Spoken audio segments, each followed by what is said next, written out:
ট্রেনের আওয়াজ শুনলেই এখন যেন একটা মনের মধ্যে ভয় ভয় লাগে। দেখো বন্ধুরা আমাদের এখানে কত জল হয়েছে, ওরে বাবা, এই সর শিশি সর, ওই দেখো। তোমাদের কার কার বাড়িতে কোথায় কতটা জল হয়েছে আমাদেরকে কমেন্ট করে বলো। আর আমাদের এদিকটা দেখো, এইখানটায় তো আরোই বেশি জল, হাঁটুর উপরে হবে।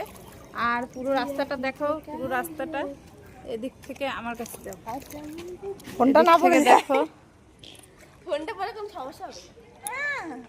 দেখো কত জল, পুরো মাথা পর্যন্ত জল। দেখেছো কত জল, জল এখানটায় জল, এই যে চারদিকে শুধু জল আর জল, চারদিকে তিন দিক চারদিকে প্রচুর জল হয়েছে। আর এইটা আমাদের বাড়ির গলি, দেখো আমাদের বাড়ির গলি এইটা, ওই মাথায়। এটা আমরা একটু জল দেখতে বেরিয়েছি, সব জায়গায় কতটা কি জল হয়েছে, কতটা কি জল হয়েছে, তাই আমরা একটু বেরিয়েছি। এইটা অবশ্য উঁচু রাস্তা, দেখো এদিকটায় আমরা আর যেতে পারবো না, কারণ এদিকে অনেকটাই জল। তো এই যে আমরা সবাই ঘুরতে বেরিয়েছি। এদিকটা চলো না, জল দেখতে বেরিয়েছি।